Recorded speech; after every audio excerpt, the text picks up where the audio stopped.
Olá, concurseiros e concurseiras, olha eu aqui novamente. Hoje nós vamos falar sobre a Geohistória de Goiás, um assunto que cai muito nas provas de concurso.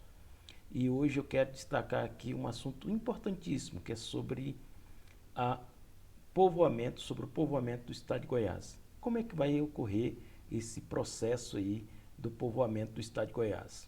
Tomando aí da partir do princípio da questão das entradas, da questão da descida, a questão dos bandeirantes, entender que o primeiro processo aí também das expedições, quando e onde, qual é a parte do país que vai começar a ter esse processo aí das entradas, organizada a partir de quais expedições, se foi da parte ali da Bahia, se foi de São Paulo. Está atento também com relação à questão dos aldeamentos. Tudo vai fazer parte desse povoamento, ok? Então eu quero aqui convidar vocês a acompanhar e vamos no final resolver aí umas 3 questões voltadas a esse assunto. Então vamos. Quando a gente passa aqui e observa, né, na realidade, falar um pouco sobre essa geopolítica ou geohistória, né, também tem uma questão política, mas hoje, na realidade, quero falar exatamente focado com relação ao povoamento do Estado, ok? Quando a gente fala desse povoamento do Estado, nós temos que estar atento, pessoal, o seguinte, que esse povoamento, ele vai se dar bem antes da questão de falar assim, foi quando os bandeirantes chegaram aqui, aquele fator e tal. Não, a gente vai perceber que eles vieram com uma intencionalidade de fixação, né, de fixar-se aqui nesse sertão. Aí o que ocorre? Esse povoamento a gente já começa a perceber no contexto histórico que ele vai começar a se dar já com a chegada dos europeus à costa brasileira, lá no século XVI. Tá? Porque nesse período, no século XVI, essa costa brasileira ela era habitada apenas por grupos de povos nativos, né? de pessoas nativas. E aí a gente vai perceber que tinha os tamoios, né? Tinha o tupinambá, né? Tinha os carijós, tinha guaianás, tinha outras etnias também, todos eles ali habitando essa costa brasileira, ok?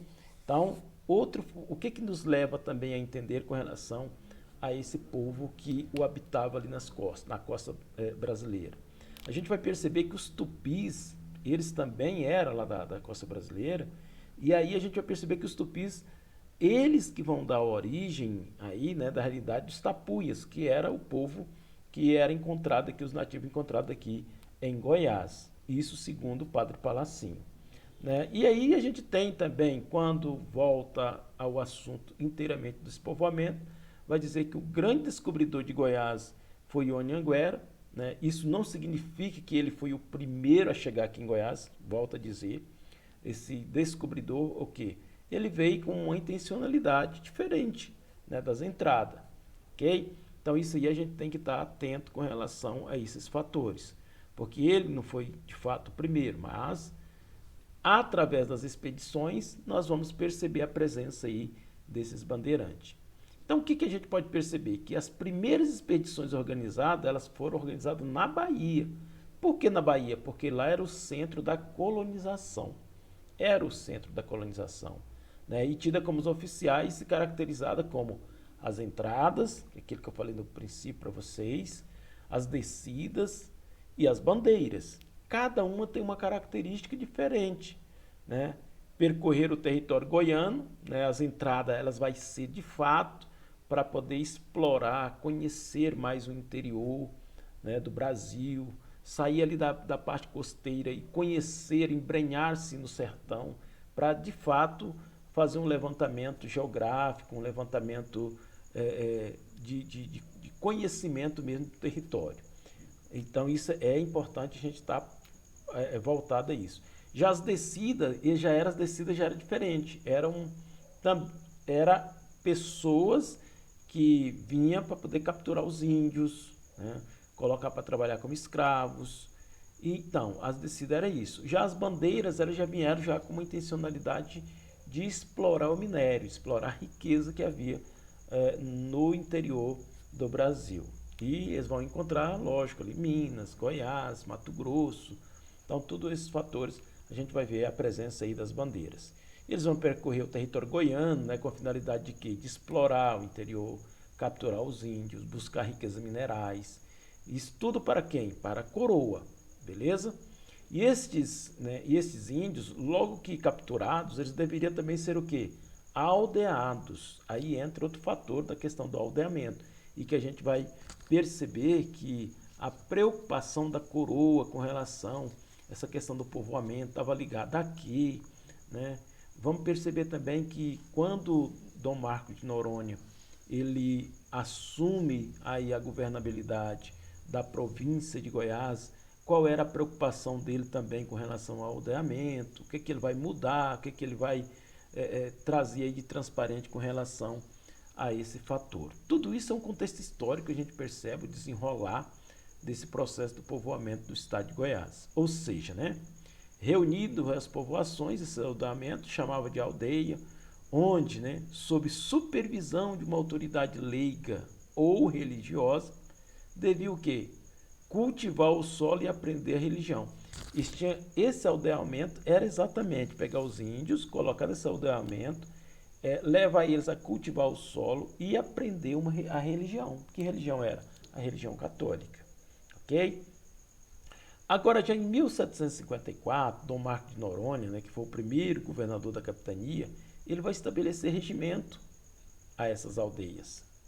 E esses regimentos, a gente pensa que poderia vir apaziguar a situação, mas pelo contrário, né, vai submeter os índios a um rigoroso regime militar, que gerou piores o que? Resultado ainda mais. Né? E isso a gente vai perceber, de fato, com a chegada de Dom Marcos de Noronha. E ainda mais, voltada à expedição e os aldeamento, relacionado a esse povoamento, a gente vai perceber um escritor que Saint-Hilaire, ele vai falar que Goiás, desde os primeiros dias da colônia até a chegada da corte ao Rio de Janeiro, que essa corte ela chega no Rio de Janeiro em 1808, né, os governadores, né, que aqui representava a família real, gozavam de um privilégio total, privilégio ilimitado, eles faziam e desfaziam. Tá? Os governadores que concentravam, né, ou que se encontravam não só longe do poder absoluto, mas mesmo de uma real autonomia. Então isso era uma característica que permeava nas autoridades aqui no Brasil, antes mesmo de vir aí esse processo da independência. Então a gente percebe muito bem como é que vai ocorrer aí esse processo desse povoamento. Né? E o que a gente vai perceber um pouco mais também? Que entre os principais, né, dessas expedições aí, havia os financiadores. E esses principais financiadores, nós temos aí João, né, Leite da Silva Ortiz, que era um dos genros do Anhanguera, e o proprietário de Lavras de Minas, né, que aí a gente vai ver uma pessoa de expressividade, membro da elite, na realidade, e o João de Abreu, irmão de Ortiz.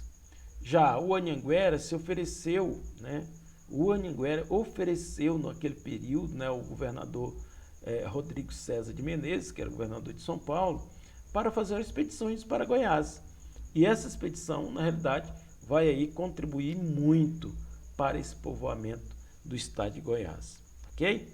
E aí nós temos aqui também esse material, quero dizer para vocês que esse material vai estar também aí juntamente no vídeo, vocês podem baixar e fazer uma leitura massa. Aí tem a primeira questão, né? Essa primeira questão ela está relacionada de fato à questão dos nativos, a preocupação da coroa com relação ao povoamento aqui do estado de Goiás.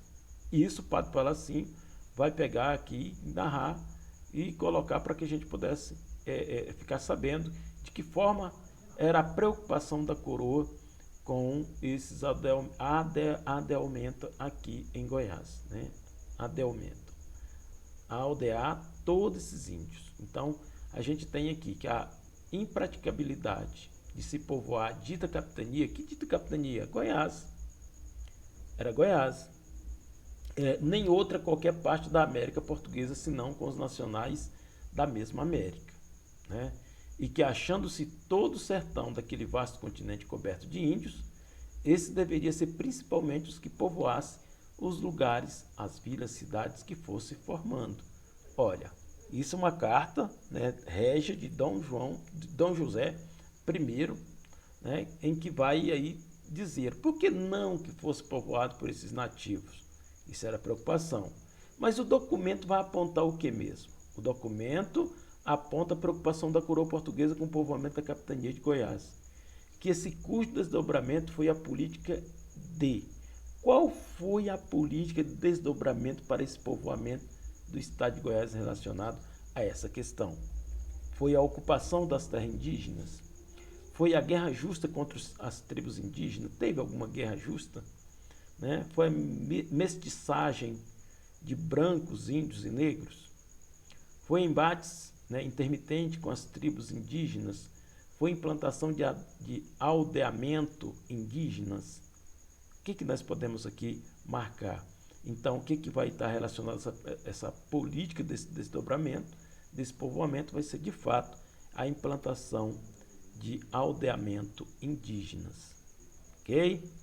A próxima questão, né? Aqui eu tenho até um comentário dessa primeira. Vocês podem também baixar o material, dar uma olhada, né, e ler esse comentário aí que eu fiz com relação à primeira questão, sobre o processo aí desse desdobramento do aldeamento das indígenas no Capitania de Goiás, que vai acontecer em 1749, com a chegada de D. Marco de Noronha. O que acontece? A segunda vai dizer de fatos referentes sobre o primeiro governador. O ano de 1749 vai marcar momentos aqui em Goiás, em que vai deixar de ser extensão da capitania de São Paulo, né, que eu lembro que eu falei para vocês, que era uma província. Em 1749 ela deixa de ser província e passa a ser uma capitania. E passando a ser essa capitania, lógico, com o governador responsável, né, por governar a capitania de Goiás, foi quem essa pessoa, né? Foi Bartolomeu Bueno da Silva, que era um bandeirante? Seria ele? Não. Foi, de fato, Dom Marco de Noronha, que vai ser o governador. Ok? Outro comentário também, que é isso sobre a questão 2. E eu quero trazer a terceira, né, para vocês, que vai falar sobre uma política que acontecia já cá no século XX. Já não estou nem mexendo lá no século XVIII, nem século XIX, mas século XX. Aqui no estado de Goiás havia uma oligarquia muito forte nessa região. Essa oligarquia era comandada também por coronéis, ok? Mas quando foi em 1930 vem um golpe de estado e Getúlio Vargas é colocado como presidente do país. Ele é colocado exatamente quebrando aí uma política oligárquica que havia no país. Então, o que vai acontecer? A questão é, a cidade de Goiânia é fruto da política de intervenções de Getúlio Vargas. Isso é fato. O interventor nomeado por Getúlio Vargas foi Pedro Ludovico Teixeira, que começou a construir a cidade em 1933. E essa transferência dessa capital, ela vai se dar por qual motivo? Por qual alegação que vai provocar aí essa transferência? Foi por conservar o poder político das oligarquias locais, como os dos caiados? Letra A. Letra B. Foi por estabelecer domínio sobre as terras que pertenciam ao estado de São Paulo naquela época? Como assim? Havia alguma terra ainda que pertencente a São Paulo? Aqui já não era mais capitania, no entanto já era conhecida como estado. Vila Boa, né, a capital, de fato. Retirar o poder político das oligarquias locais, introduzir em Goiás a cultura da cana-de-açúcar e o sistema de engenho e usinas açucareiras, afastar as tribos indígenas que habitavam as cercanais da cidade de Campinas das Flores, hoje, né, que é o bairro de Campinas? Não.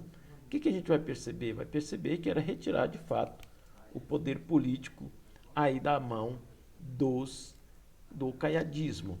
Isso é fato. Isso é fato que eles faziam isso sem nenhum rigor e sem nenhum temor. Era a maneira como eles trabalhavam, era a maneira como eles se conduziam e era assim que eles faziam, ok?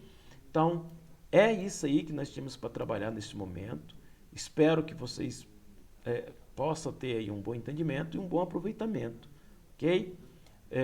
Vai estar esse material também postado aí no vídeo, né? Nos segue, né? Aí curte e ajuda aí a manter o canal. Eu sempre vou estar aí colocando alguns assuntos legais para que vocês possam se saírem bem, ok?